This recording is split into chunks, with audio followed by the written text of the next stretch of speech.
So we are starting a new series this morning, which is called Journey to the Cross. And the idea is that we're going to look at a number of encounters Jesus had with his disciples on the journey to the cross. And we're going to see what we can learn as modern-day disciples out of those encounters, just as those disciples that were walking with him in those days on his journey to Calvary were to learn. I'm going to start off with a funny story, which I like to do. An American highway patrolman was sat by the highway hoping to catch speeding cars as they went past. All of a sudden, he noticed a car going past that was going really slow. He looked on his machine, and it was going 22 miles an hour. So he thought, that's incredibly slow. That's just as much a danger to other motorists as somebody going far too fast. So he put his siren on and his lights, and he headed after the car, pulled in front of it. The car stopped. He got out and walked back, and he suddenly found there were 5 old ladies in the car. One driving, one sat in the passenger seat, and 3 behind. And he immediately noticed that the 3 sat in the back seat were all shaking and looked as white as ghosts. But anyway, he decided he would talk to the driver. So he said to the driver, "Do you realize that you're going far too slow and you're a danger to other motorists?" To which he said, "That can't possibly be true." She said, "I've looked at the signs and I know I'm going at the speed limit, 22 miles an hour. And he said, 22? He said, "You've completely misunderstood." He said, "You're on Highway 22. That's not a speed sign at all. It's just Highway 22. So she said, "Oh, well, I'm sorry. I'll try and go a bit quicker." So she was about to go on her way, and he said, "Actually, just hang on a minute." He said, "I'm really concerned. All your passengers on the back seat look as white as ghosts." He said, "What on earth is going on?" And she said, "Don't worry, they'll be all right in a minute. We've just come off Highway 119.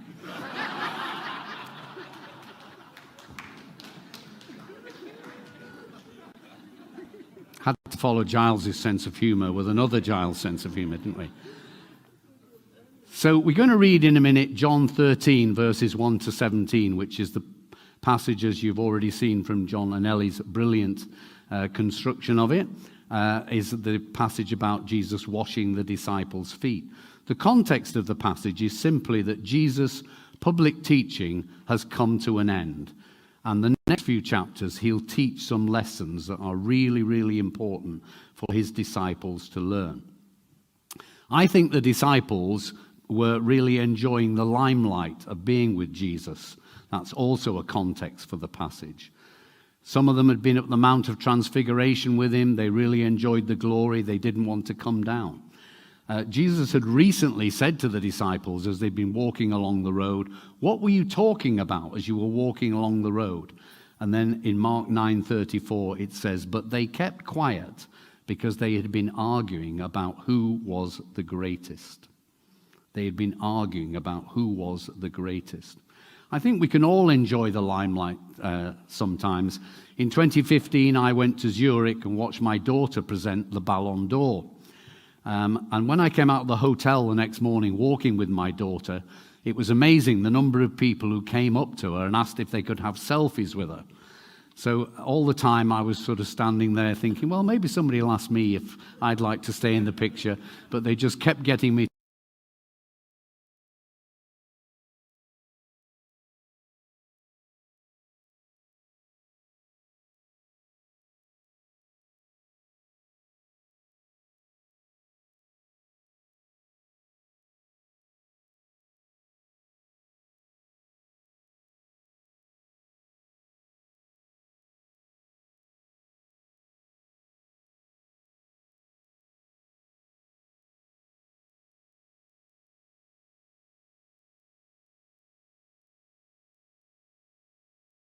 The evening meal was being served, and the devil had already prompted Judas Iscariot, son of Simon, to betray Jesus.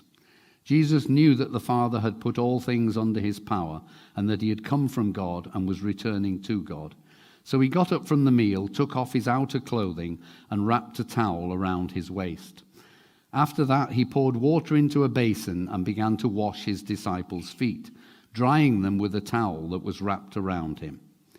He came to Simon Peter, who said to him, "Lord, are you going to wash my feet?" Jesus replied, "You do not realize now what I am doing, but later you will understand." "No," said Peter, "you shall never wash my feet." Jesus answered, "Unless I wash you, you have no part with me." Then Lord Simon Peter replied, "Not just my feet, but my hands and my head as well." Jesus answered, "Those who've had a bath need only to wash their feet. Their whole body is clean. And you are clean, though not every one of you." For he knew who was going to betray him, and that was why he said not everyone was clean. When he had finished washing their feet, he put on his clothes and returned to his place. "Do you understand what I have done for you?" he asked them. "You call me teacher and Lord, and rightly so, for that is what I am. Now that I, your Lord and teacher, have washed your feet, you should also wash one another's feet. I have set you an example that you should do as I have done for you. I tell you the truth, servants are not greater than their masters, nor are messengers greater than those who sent them. Now that you know these things, you will be blessed if you do them." I entitled this talk, "A Rude Awakening for the Disciples." A rude awakening for the disciples. I think probably just like our little joke about the lady who was driving, she misread some signs along the way, and I think the disciples had. And I think here they get quite a rude awakening in this passage.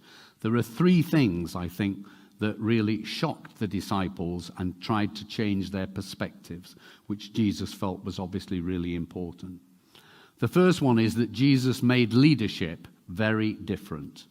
Jesus made leadership look very different.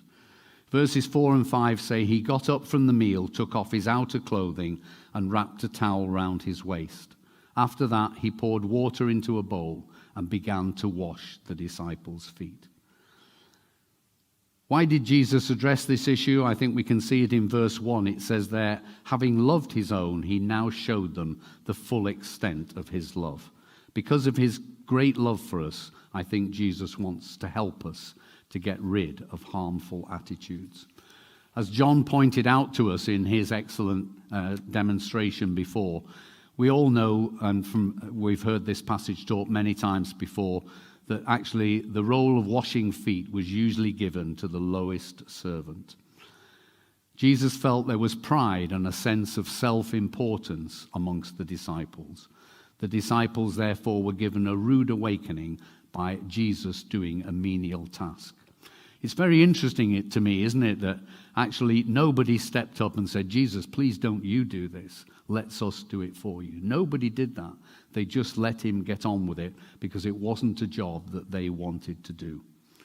His goal was to awaken the disciples to how much their attitudes needed to be transformed, because they were living out of a verse, I think, in Hezekiah 6, which says, "If you tooteth not your own trumpet, it will not get tooted." Who can find out Hezekiah 6 for me in the scriptures? I think you might be a long time looking, but I think that's what Jesus thought the disciples were when they were arguing about who was the greatest among them along the way. Mahatma Gandhi used to run communes in India, and a very clever English graduate who had loads of qualifications once went to work on one of these communes. And after a short while, Mahatma Gandhi gave him a job. It was washing the commune toilets. And the guy was pretty miffed, really, at being asked to do this when he was so highly qualified. So he went to Gandhi and said, "Do you not realize I can do great things?" Mahatma Gandhi's answer was, "I know you can do great things, but I don't know if you can do little things." And I think that's exactly what Jesus was saying to the disciples here. So he was reframing leadership for them and showing them it was completely different. The second thing that I think was a rude awakening for the disciples, that if you're a disciple, obedience is expected. Obedience is expected. In verse 8, Peter says to Jesus, "Lord, are you going to wash my feet?" And then he says, "You shall never wash my feet." Notice again that he doesn't take the bowl and towel off Jesus and do it for himself. But that's what he said to Jesus. Peter was learning a vital lesson. He used the words "no" and "Lord" together. Luke 6, verse 46 says, "Why do you call me Lord, Lord, and yet not do what I ask you to do?" Peter learnt a very personal lesson here. Interestingly, in this section, we see a picture of the whole gospel, don't we? In that Jesus talks about the fact that if we are going to belong to him, we have to be washed. All our wrongdoings have to be taken away. But then he points out to us that also we still need regular washing, this time talking about feet, which get dirty as we walk around. And really he's suggesting that every day we need to get some of the grime and the dirt that we pick up from just living in the world and the things that we do wrong by having them washed as well. The third thing that I think was a rude awakening for the disciples was not just that they were having it drawn to their attention that menial tasks needed to be done by leaders, but that this was a pattern that was set out for them for the future. Verse 13 and 14 says, "You call me teacher and Lord, and rightly so, for that I am. Now that I, your Lord and teacher, have washed your feet, you should wash one another's feet. I have set you an example that you should do as I have done for you." John Maxwell, the American business guru and Christian, in a book about leadership, highlighted 10 great leadership characteristics that he saw in Jesus Christ. And one of the really most important ones was the ability to serve other people. The ability to serve other people. I think we've seen lots of really great leaders around us sometimes. You know, I talked before about Mahatma Gandhi. We've seen examples from people like Nelson Mandela, who so wanted to join blacks and whites together in community in South Africa, that he said, "This is an ideal for which I am prepared to die." And I think we've had a fantastic example in Volodymyr Zelensky just recently. Interestingly, there is a TV program coming on about Mr. Zelensky this week. It's supposed to be a bit of a satire about how a comedian and actor could become the president of Ukraine, but it has a fantastic title. It's called A Servant of the People. And I think that's so appropriate for him. He's shown us such a great example. Many leaders would have fled from Kiev by now. He knows he's a number one target for the Russians to assassinate, and yet he's still there, right at the heart of everything that's happening in the Ukraine, really standing alongside his people and showing how to serve. So I think that was a third thing for us to think about, that this is a pattern for us all for the future. That's what Jesus was laying out. I've washed feet, now why don't you go and do some, exactly as John demonstrated for us. The last time I did this talk, I did it to what was called the NET team, which was a training team that we had, and I called the talk Improving Your Serve.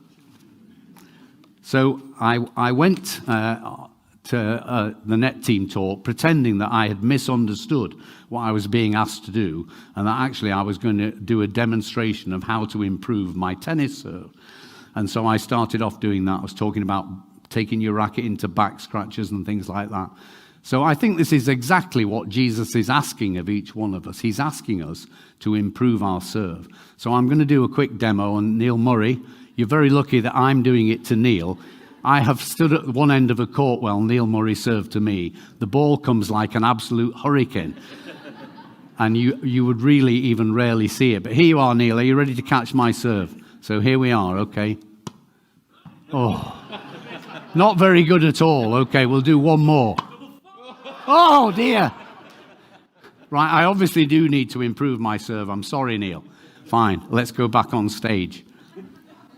So I think Jesus is asking the disciples to improve their serve. So I want to suggest 3 ways that we can improve our serve. The first one is very simply that we need to watch our attitude. We need to watch our attitude. I want to read to you from Luke chapter 17, which I always find a very challenging passage. Luke 17, verse 7. In a section entitled Sin, Faith and Duty, but verse 7 says this: "Suppose one of you had a servant ploughing or looking after the sheep. Would he say to the servant when he comes in from the field, 'Come along now and sit down to eat'? Would he not rather say, 'Prepare my supper, get yourself ready, and wait on me while I eat and drink. After that, you may eat and drink'? Would he thank the servant because he did what he was told to do? So you also, when you've done everything you were told to do, should say, 'We are unworthy servants. We have only done our duty.'" We are unworthy servants. We have only done our duty. I find that verse incredibly challenging. The first job I ever did in church, I'm sure I've told you this before, was to paint the old toilets in Sale Baptist Church. And of course, that was exactly what my attitude was. I could, just quote you the verse, "When you've done everything you were told to do, we should say we are only unworthy servants. We have done our duty." And I've just lied to you from the pulpit, because my attitude was much more, why me? Where is everybody else? Why have I been given this awful job? We need to see from what Jesus did that he expects us to be able to pick up small jobs and to do them and do them well.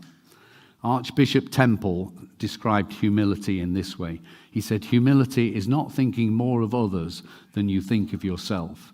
It's the freedom not to think about yourself at all." When we've done everything we were told to do, we should say we are only unworthy servants. We have only done our duty. What a fantastic attitude to service. The second thing is we need to watch our egos. I wish I had written this quote. I think it's a brilliant quote, but it's from Gordon MacDonald, the American church leader and writer. And he said, "Our ego has entrepreneurial passion to expand itself." Our ego has entrepreneurial passion to expand itself. I often think of the story of John the Baptist at the start of Jesus' ministry. And, John was amazingly successful. The crowds were flocking to see him, and everything was going really well. People responded. Lots of people got baptized and saved. It was an absolutely fantastic time. And I wonder sometimes if John came home and said, "Do you know, I was really smoking out there today. I just begin to wonder if I really am the one." People went to John and said, "Are you the one who was to come?" And John said this, "I am not the Christ. He must increase and I must decrease." All of us have to deal with our ego. One of my favorite writers in the Charismatic Renewal was Jamie Buckingham.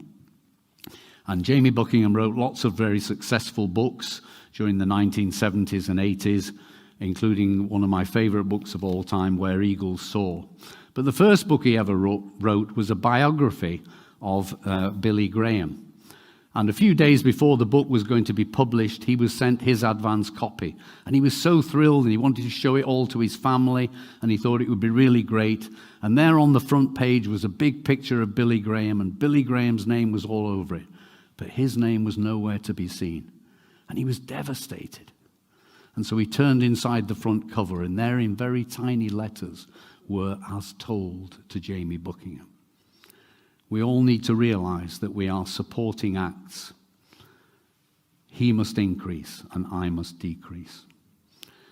And then lastly, if we have to watch our ego and if we have to watch our attitude, the one thing we don't need to do is to stand and watch. I can go back to the book of Hezekiah again. Please don't tell Andy Barkley what I quoted twice from a book that doesn't exist in the Bible. But there's a famous verse in Hezekiah which says, "Just do it. Just do it." After I'd worked for church for 7 years, I had the privilege of having a trip to Australia, and I went to several conferences over in Australia and spent time in some very big churches. One of them, the church that Andre and Sarah Sellers went to in Adelaide. They looked after me brilliantly. But at one of those conferences, I heard the leader of Edge Church in Adelaide do a talk which was called "Building a Volunteer Army." Building a volunteer army. And he said, it is absolutely vital for a church to function. It can have fantastic staff, but unless you have a volunteer army, the church will never have the impact it should. When I worked for the church, I oversaw the kids' work. It had Sarah Hagan leading it. She was very gifted, but her greatest success was building a team of volunteers around her. The work really flourished, and I think it was largely due to the fact that she had such a great team around her. And I think that's such an important picture for all of us. David Rolls tells me that post-COVID, The volunteering in this church has gone up much more than it has in many other churches. And I know we do have a really good volunteer culture, but there's always more that we can do. There are always vacancies to fill. Sumbo Campbell is in my life group. She's just moved into the SLT. She's a really promising and great leader, I think, who will serve us all incredibly well in that capacity. But one of the things I respect most about her is that she simply, I once heard her say simply, I hear they're short of workers in the children's work. I've no experience, I've no special gifting, but it's something I could do. And I think that's the kind of spirit that Jesus was looking for in his disciples. I've had the privilege over the years of actually watching Mark Smith grow up.